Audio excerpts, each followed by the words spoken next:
নমস্কার, ঘর পরিবার ব্লগে আপনাদের সবাইকে স্বাগত। আশা করি আপনারা সবাই ভালো আছেন। আজকে কাঁঠাল বা এঁচড় দিয়ে একটা দারুণ টেস্টি রেসিপি আপনাদের সঙ্গে শেয়ার করব। এঁচড়কে বলা হয় গাছপাঠা। ঠিকমতো রান্না করতে পারলে এর টেস্টটা একদম মাংসের মতোই হয়। আজকে এঁচড় দিয়ে বানাবো এঁচড়ের কালিয়া, যেটা রান্না করব পেঁয়াজ রসুন দিয়ে। তাহলে রেসিপিটা শুরু করা যাক।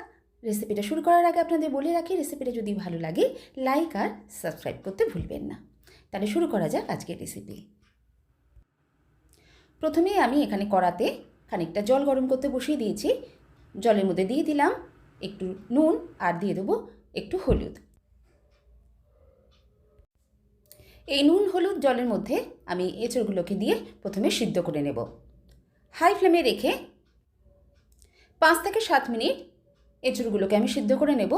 এমনভাবে সিদ্ধ করতে হবে যাতে খানিকটা সফট হয়ে যায়, কিন্তু খুব বেশি নরম না হয়। খুব বেশি নরম হয়ে গেলে এঁচড়টা যখন আমরা কষে রান্না করব তখন কিন্তু এঁচড়গুলো ভেঙে যেতে পারে। সেই জন্য খুব বেশিক্ষণ ধরে আমরা এটাকে সিদ্ধ করব না। একটা ঢাকা লাগিয়ে দিয়ে সিদ্ধ করে নিচ্ছি। 7-8 মিনিট পরে ফিরে আসছি। এঁচড়গুলো এবার আমি জল ঝরিয়ে তুলে নেব।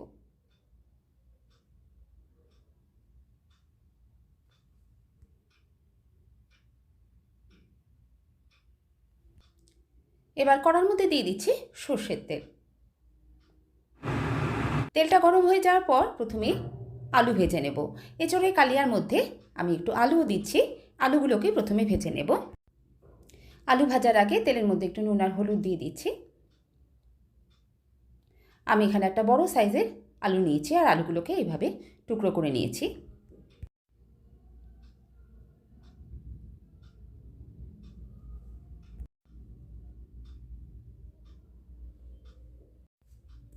আলুগুলো বেশ লাল লাল করে ভেজে নিয়েছি। এবার আলুগুলোকে তুলে নেব।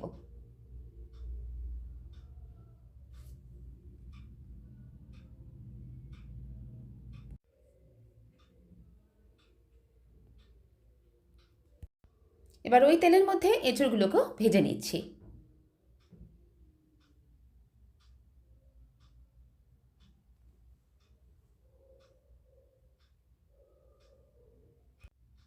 এঁচড়গুলো সুন্দর করে ভাজা হয়ে গেছে। এবার আমি এঁচড়গুলোকে উঠিয়ে নিচ্ছি।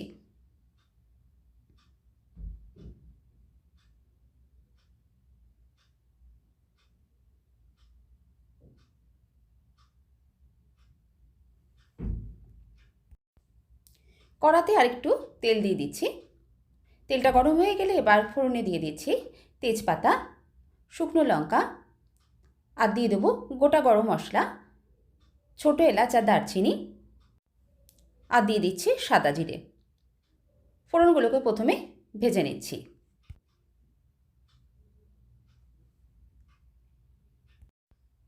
ফোড়নটা ভাজা হয়ে গেলে এবার এর মধ্যে দিয়ে দিলাম একটা বড় সাইজের পেঁয়াজের কুচি। পেঁয়াজটাকেও এবার ভেজে নেব। পেঁয়াজটাকে বেশ একটু লাল করে বা একটু ব্রাউন করে ভেজে নেব। পেঁয়াজটা যখন এরকম সুন্দর করে ভাজা হয়ে যাবে এবার এর মধ্যে দিয়ে দিলাম টমেটো, আদা, রসুন আর কাঁচা লঙ্কা বাটা। আমি একটা বড় সাইজের টমেটো, 4-5টা কাঁচা লঙ্কা, কয়েক কোয়া রসুন আর আদা একসঙ্গে বেটে নিয়েছি। এবার এই বাটাটা দিয়ে একসঙ্গে কষবো।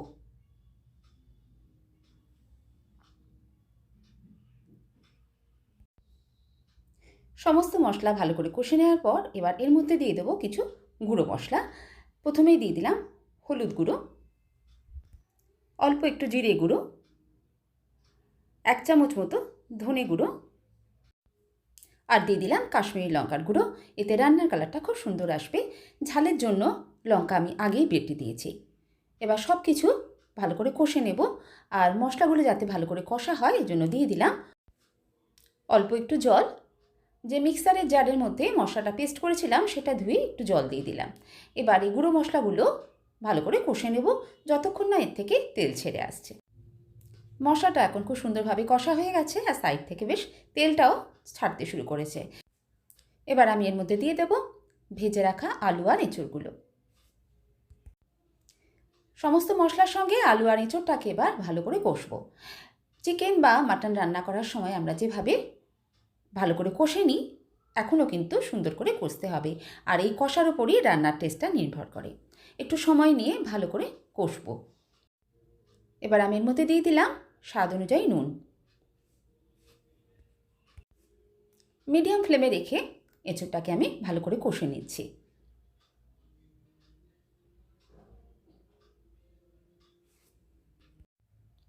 এঁচোড়টা কষার সময় আমি সামান্য একটু জল দিয়ে দিচ্ছি, এতে এঁচোড়টা কষতে সুবিধা হবে আর তলায় লেগেও যাবে না।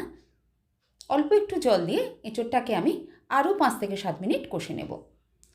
কষার সময় দেখুন রান্নার রঙটা কত সুন্দর এসেছে। এইভাবে মিডিয়াম ফ্লেমে রেখে এঁচোড়টাকে আমি কষে নিচ্ছি। এঁচোড়টা আমি ভালো করে কষে নিয়েছি। কষা হয়ে যাওয়ার পর এবার এর মধ্যে দিয়ে দেবো একটু জল, যাতে এঁচোড়ে একটু গ্রেভি ব্যাপারটা থাকে, এই জন্য একটু জল দিয়ে দিলাম। আর অবশ্যই এ সময় গরম জলই ইউজ করব। জলটা দিয়ে ভালো করে নেড়ে দিয়ে এবার হাই ফ্লেমে রেখে ফুটতে দেব। ভালো করে ফুটতে শুরু করলে এবার ফ্লেমটা কমিয়ে দিয়ে ঢাকা দিয়ে 10 মিনিট রান্না করে নেব।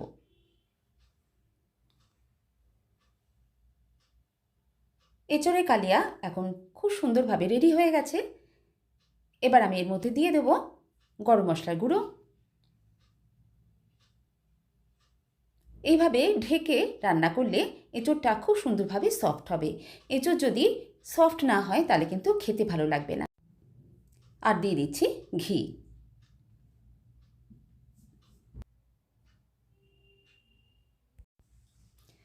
এঁচোড়ের কালিয়া এখন একদম রেডি।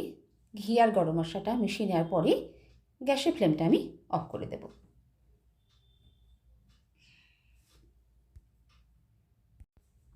বানিয়ে নিলাম এঁচোড়ের কালিয়া।